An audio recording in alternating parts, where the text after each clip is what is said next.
Hello students, कैसे हैं आप। विभिन्न स्कूलों में क्लास 10th का क्लास शुरू हो चुका है और अब हम आपको क्लास 10th के हिस्ट्री, सिविक्स, ज्योग्राफी और इकोनॉमी सभी चैप्टर को डिस्कस करेंगे आने वाले सेशन में। तो आज हम शुरू करने जा रहे हैं हिस्ट्री चैप्टर फर्स्ट, जिसका नाम the rise of nationalism in Europe है। इस टॉपिक से आपका क्लास शुरू होता है और आपके इस बुक में एक चित्र दिया हुआ है जिसको फ्रेडरिक शोरियू, जो फ्रेंच आर्टिस्ट था, उसने बनाया। इस चित्र में उन्होंने काफ़ी गहराई से अपने राष्ट्र के प्रति प्रेम को, राष्ट्रवाद को और नेशन स्टेट्स को दिखाने का प्रयास किया है। यह उस समय का चित्र है 1848 का, जब विभिन्न देशों में क्रांति हो रही थी, खास करके जर्मनी में। तो ये चित्र के माध्यम से वो क्या कहना चाहता है, आइए हम इसको देखें। 1948 को फ्रेडरिक शोरियू ने पेंटिंग्स की एक श्रृंखला बनाई जिसमें उन्होंने अपने लोकतांत्रिक और समाजवादी स्वप्न को दुनिया के सामने प्रस्तुत किया। इस श्रृंखला का पहला चित्र आपके सामने प्रस्तुत है। इसमें उन्होंने दिखाया कि अमेरिका और यूरोप के लोग, स्त्री पुरुष, एक लॉन्ग मार्च कर रहे हैं। ये देख सकते हैं यहाँ पर यूरोप, ये अमेरिका के लोग हैं और ये यूरोप के लोग हैं। ये सब एक लॉन्ग मार्च कर रहे हैं, ये दिखाया गया। और स्वतंत्रता की देवी की प्रतिमा को अपना श्रद्धांजलि अर्पित कर रहे हैं। ये स्वतंत्रता की देवी हैं और इनको होमेज देते हुए आगे बढ़ रहे हैं। फ्रेंच रिवॉल्यूशन के समय स्वतंत्रता की देवी को फीमेल फिगर के रूप में प्रस्तुत किया गया था। यानी हमारे देश में जैसे भारत को भारत माता के रूप में देखा जाता है, वैसे ही फ्रेंच रिवॉल्यूशन के समय में स्वतंत्रता की देवी को एक फीमेल फिगर के रूप में पर्सोनिफाई किया गया था, मानवीकृत किया गया था। देखिए, प्रकृति के चीज़ों का मानवीकरण मनुष्य करता रहा है, तो यहाँ पर भी उस भावना को, जो कि स्वतंत्रता को या नेशन स्टेट को प्रस्तुत करता था, उसको एक महिला के रूप में दिखाया गया था फ्रेंच रिवॉल्यूशन के समय में, यानी माता के रूप में प्रस्तुत किया गया था। इस मूर्ति के एक हाथ में आप देख सकते हैं यहाँ पर मानव अधिकारों का घोषणा पत्र, charter of the rights of man है, और दूसरे हाथ में एक टॉर्च, जिसको मशाल है, वो दिखाई पड़ रहा है। ठीक है, ये देख सकते हैं। यहाँ इस हाथ में जो है ये मानव अधिकारों का घोषणा पत्र है। क्लास 9 में आप rights of man and citizen पढ़ चुके हैं, तो वही मानव अधिकारों का घोषणा पत्र है और दूसरे हाथ में दुनिया को प्रकाश दिखाने वाला मशाल है, टॉर्च है।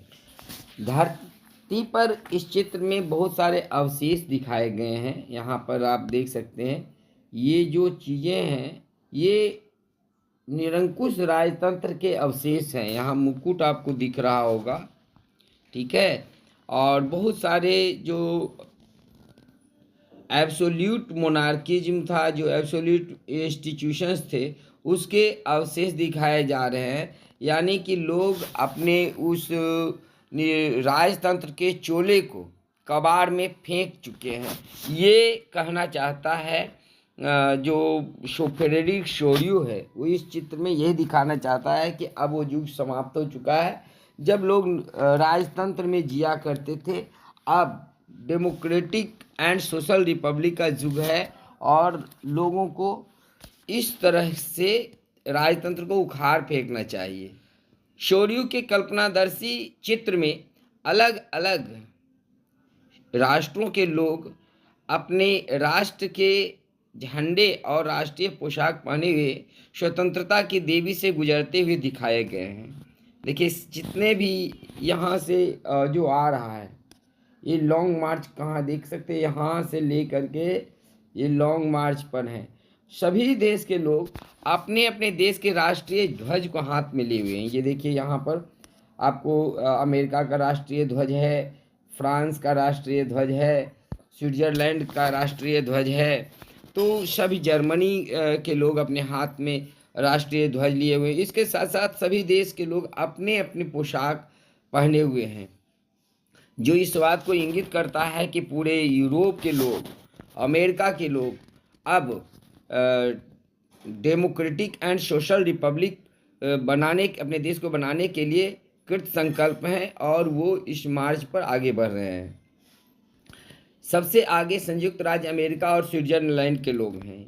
यहाँ पर आप देख सकते हैं, ये जो है संयुक्त राज्य अमेरिका और स्विट्जरलैंड के लोग यहाँ सबसे आगे में हैं, जो लगभग स्वतंत्रता की देवी की मूर्ति को पार कर चुके हैं। और ये दोनों देश नेशन स्टेट्स तब तक बन चुके थे 1848 तक अमेरिका और स्विट्जरलैंड नेशन स्टेट्स बन चुके थे।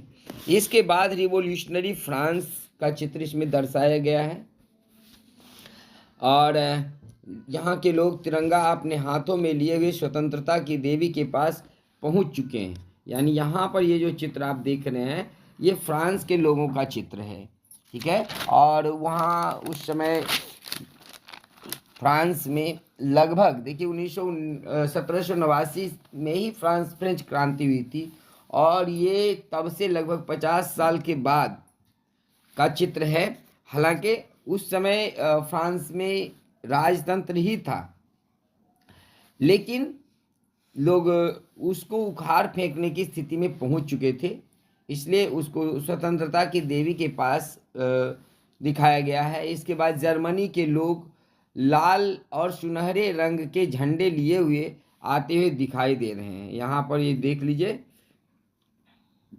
जर्मनी के लोग हैं, ये लाल सुनहरे झंडे लिए हुए आगे बढ़ते हुए दिख रहे हैं। मज़ेदार बात यह है कि जिस समय ये फ्रेडरिक शेड्यू ने ये चित्र बनाया था उस समय जर्मनी के लोगों का एकीकृत जर्मन राष्ट्र राज्य नहीं बना था। यह चित्र 1948 का है, जबकि जर्मनी का एकीकरण 1871 में संपन्न हुआ था और वह भी लोकतांत्रिक राज्य नहीं था। जर्मनी के लोगों के पीछे ये ऑस्ट्रिया के लोग हैं, दोनों Sicily, Lombardy, Poland, England, Ireland, Hungary और रशिया के लोगों को दिखाया गया है। आसमान में स्वर्ग से यीशु मसीह, संत और स्वर्ग की परियां इनको आशीर्वाद देते हुए दिखाए गए हैं इस चित्र में। इस तरह से दुनिया के राष्ट्रों के बीच भ्रातृत्व की भावना को सांकेतिक रूप से फ्रेडरिक शेड्यू ने अपने इस चित्र में बहुत ही खूबसूरती से दिखाया है।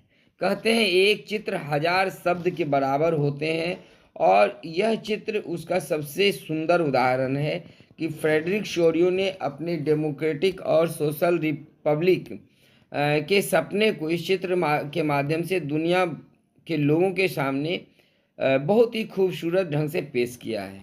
तो इस वीडियो में इतना ही। हालांकि हमने करीब 2 पैराग्राफ से ज़्यादा की बातें आपको इस चित्र के माध्यम से कर लिया है। ये वीडियो आपको कैसा लगा आप कमेंट में ज़रूर लिखें।